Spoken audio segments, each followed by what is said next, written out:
Permission Marketing by Seth Godin. Picture this.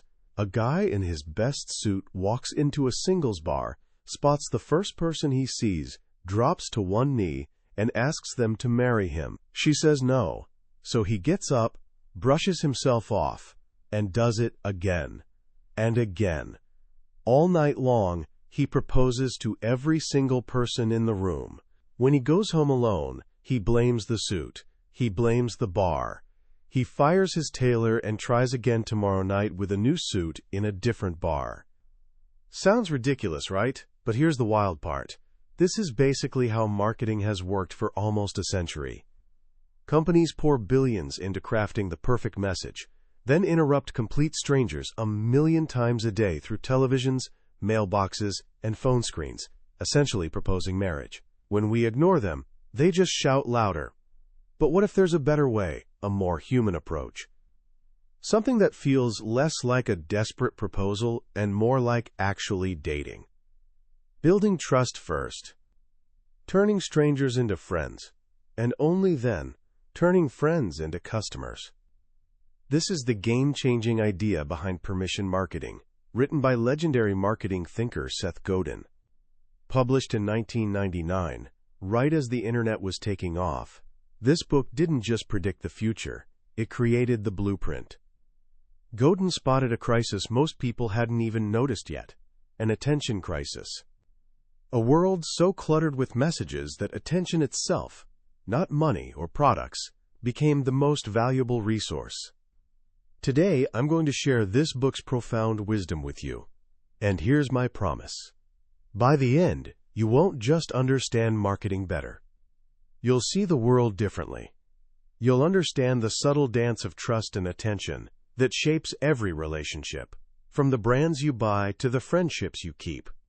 You'll discover how to make your ideas heard in a noisy world, not by shouting, but by earning the privilege to speak. Let's dive in. To really grasp the genius of permission marketing, we need to understand the broken world it was written to fix. For nearly a century, our economy ran on a single strategy. Seth Godin calls it interruption marketing. Think about your typical day. You're watching your favorite show when suddenly, boom, 3-minute commercial break. That's an interruption. You're driving, enjoying the scenery, and a massive billboard screams for your attention. Interruption. Your phone rings during dinner with a stranger trying to sell you something you don't want. Interruption.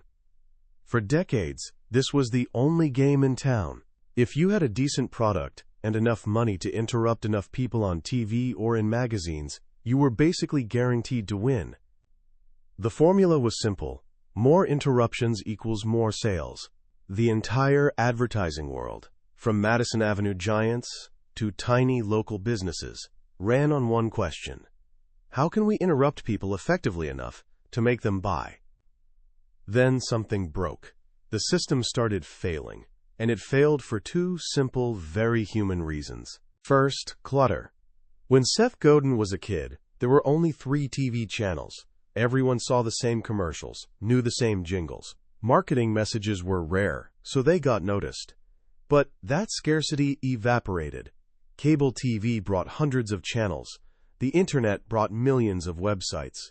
Today, the average person sees thousands of marketing messages every single day. On phones, in inboxes, on clothes, at airports, even in public bathrooms. Our world became like a crowded airport terminal at rush hour. In an empty terminal, if someone politely asks for directions, you're happy to help. But imagine that terminal is packed. You're late for your flight, and you've already been stopped 5 times. By the time the next person approaches, you don't even hear them. You tune out. Everything becomes background noise. That's what happened to our attention. We have a limited supply, and as the noise increases, fewer and fewer messages actually get through. The second reason interruption marketing failed, we became satisfied consumers. 100 years ago, brands were powerful promises of quality. Today, most products are pretty good. Your car, your coffee maker, they'll probably work well and last. Our basic needs are met. So we stopped actively hunting for new solutions. If you're happy with your toothpaste, why invest time and energy finding a new one? marketers found themselves trapped. To break through the clutter, they had to interrupt us even more, with louder, crazier, more expensive ads. But the more they interrupted, the more we ignored them. The more they spent, the less it worked. And the less it worked, the more they spent. A race to the bottom. A bonfire of money that wasn't making anyone happy. Not the companies, and definitely not us. This is the crisis. The world where old rules no longer apply.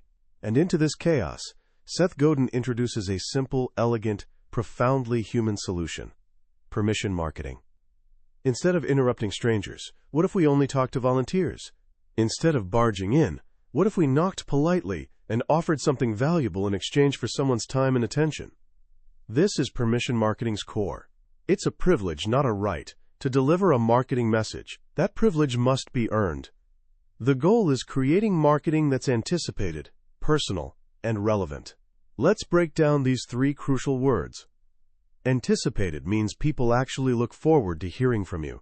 Think about receiving a letter from a close friend versus junk mail. One's a welcome arrival, the other's an unwelcome chore. Permission marketing aims to be that welcome letter. Personal means the message relates directly to the individual, not a generic blast to millions. It's tailored to their interests, history, and needs. It feels custom-made for them, because in many ways, it is. Relevant means the marketing addresses something the person actually cares about. If you love gardening, a message about a new rose variety is helpful information. A message about a new car? Just noise. When you combine these three elements, something magical happens. The marketing message stops being an interruption. It becomes a service, a welcome guest. This is where Godin brings in his beautiful dating analogy. The interruption marketer is the one proposing marriage on first sight. The permission marketer understands relationships build over time, step by step. First date. If it goes well, a second date. Learning about each other. Building trust. Only after establishing trust do they propose something more. Godin outlines a 5-step process for dating your customer. Step 1. Offer an incentive to volunteer. This is the first date. You offer something valuable to make it worth their while to give you attention. A free sample, useful information, a contest entry, or entertainment. It has to be a selfishly good reason for them to say, yes, I'm interested. Tell me more. Step 2. Use that attention to teach the consumer about your product over time. This is the curriculum. Now that you have their attention, you don't need to scream. You can talk. Tell your story calmly and clearly. Each message is a chance not just to sell, but to educate and provide value. The first date's goal is earning a second date. Step 3. Reinforce the incentive. Relationships need freshness. The initial incentive might wear off.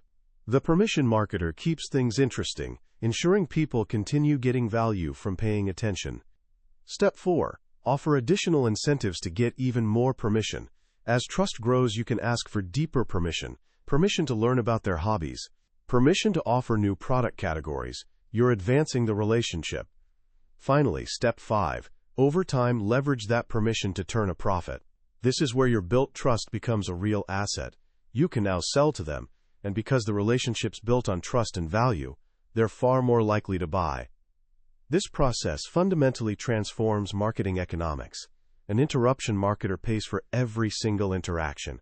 Every TV ad, every direct mail piece costs money. A permission marketer pays up front to get that initial yes, to earn that first attention. But afterward, especially digitally, the cost of continuing the conversation can be nearly zero. Think about email's power. For traditional marketers, sending 1 million letters costs a fortune in printing and postage. For permission marketers who've earned a list of 1 million email addresses from people who want to hear from them, sending a message is essentially free. This is the game-changing internet secret Godin understood so clearly. The internet isn't TV. It's the greatest direct marketing and permission-building tool ever invented. This brings us to one of the book's most powerful ideas, the relationship between frequency and trust. In the old interruption marketing world, frequency was a double-edged sword. Marketers knew it worked. As Godin says, Muhammad Ali didn't become heavyweight champion by punching 20 different people once each. He became champ by punching one guy 20 times. Repetition drives messages home. But that kind of frequency was incredibly expensive and, for the person being punched, incredibly annoying. Most of us don't want to see the same commercial 20 times. Permission marketing flips this completely. When someone's given you permission to talk to them, frequency stops being annoying. It becomes a way to build familiarity. Familiarity leads to trust. Trust is the foundation of sales. Think about a great pop song. First time you hear it, you might miss the lyrics. But after hearing it repeatedly, the message becomes clear, becoming part of your world. Because permission makes frequency welcome and virtually free, it lets marketers build deep trust that interruptions can never achieve. To make this more concrete, Godin introduces the 5 levels of permission. Think of it as a ladder of trust. The goal is helping customers climb as high as possible. At the bottom is situational permission. When you walk into a store and a salesperson asks, "May I help you?" you've given them permission to talk in that specific moment. It's temporary and fleeting, but it's a start. Smart marketers use this moment not just to sell, but to move you up the ladder. The 6 most profitable words in history might be, "Do you want fries with that?" A simple situational upsell that's generated billions. Next level is brand trust. The general confidence you have in well-known brands like Coca-Cola or Nike. They've spent billions on interruptions over years to build this trust. It's powerful but vague, expensive to maintain, and easy to damage. Level 3 is personal relationship. Permission you grant your trusted mechanic, favorite hairstylist, or a great salesperson you know by name. This trust level is incredibly powerful and can lead to major sales. Its only weakness? It doesn't scale easily. It depends on one person. Level 4 is where things get really interesting. Godin calls this the points level. The model pioneered by frequent flyer programs. By offering rewards, points, miles, or credits, a company creates a formal, scalable system to attract and keep attention. Points become currency. You willingly let the airline track your behavior in exchange for the selfish reward of a free trip. It turns marketing into a game both customer and company can win. Finally, at the very top is the highest and most valuable level, intravenous permission. The trust level you give your doctor in the hospital.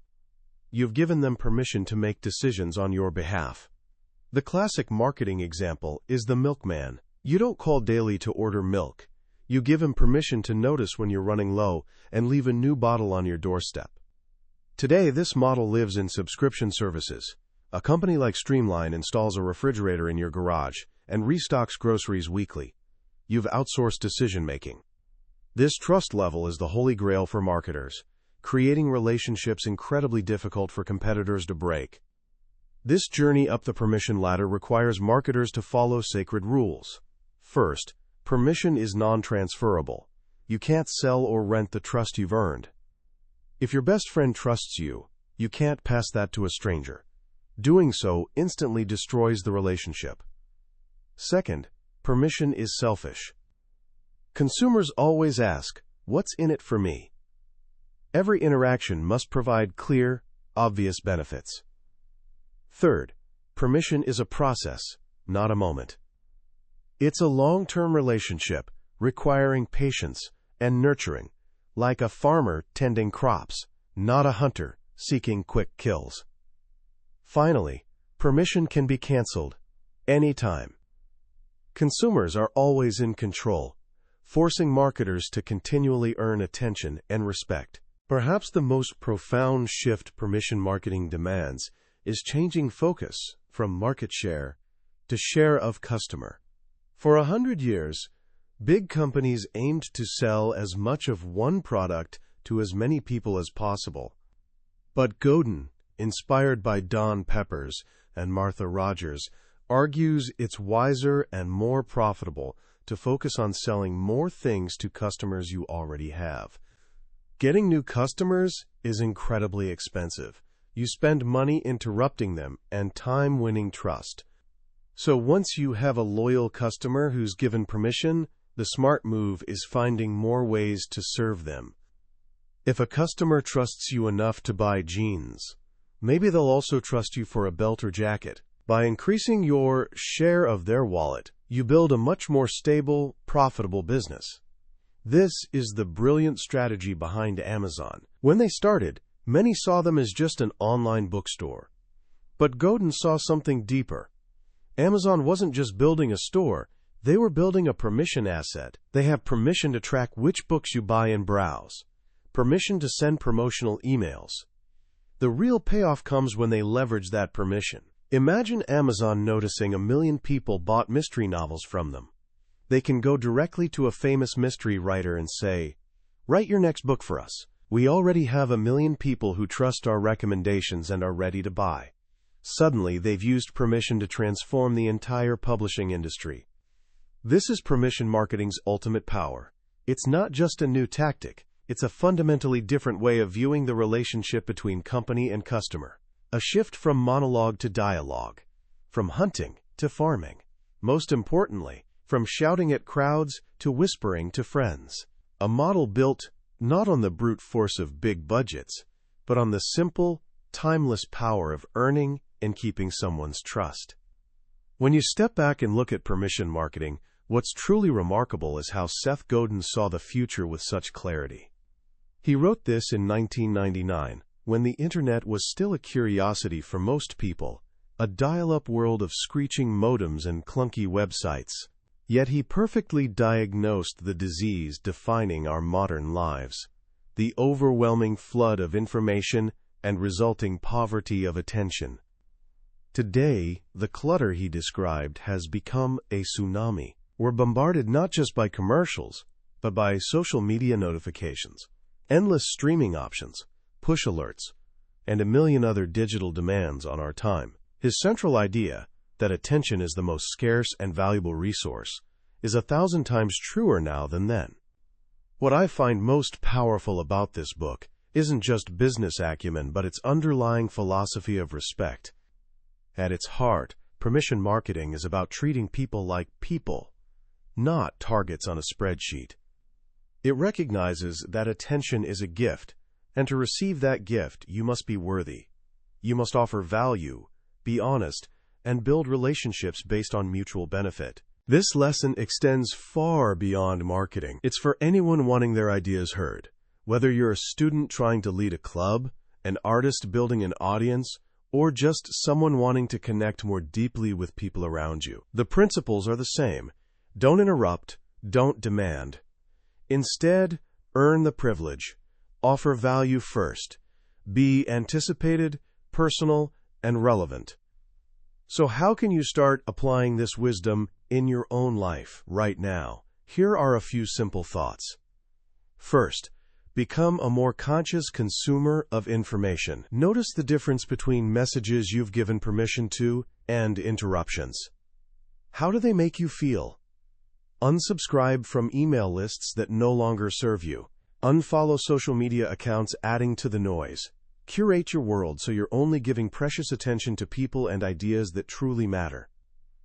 Second, if you're working on a project, a YouTube channel, school campaign, small business idea, ask yourself, how can I use permission? Instead of shouting about what you've made, what can you offer someone up front? Could you create a helpful checklist, a short funny video, or an insightful newsletter people would actually want to sign up for? Start by being a farmer, not a hunter. Plant a small seed of value and nurture it over time. Finally, practice the art of listening. Permission's foundation is understanding what others want and need. Before asking anything from anyone, a favor, a sale, a moment of time, ask yourself, what's in it for them? By leading with generosity, you build the kind of trust that makes people want to listen to what you have to say. That was a summary of Permission Marketing by Seth Godin. We've journeyed through the core ideas today, but I'll be honest, a summary can only take you so far. The real magic happens when you read the book yourself. It's in those quiet moments when a particular story or simple phrase hits you unexpectedly.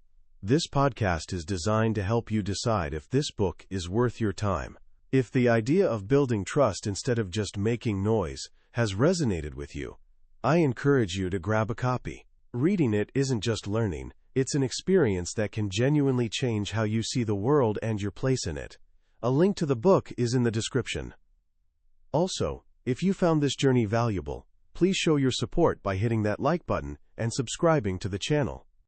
That way, you won't miss our next exploration of another life-changing book from the billionaire's bookshelf.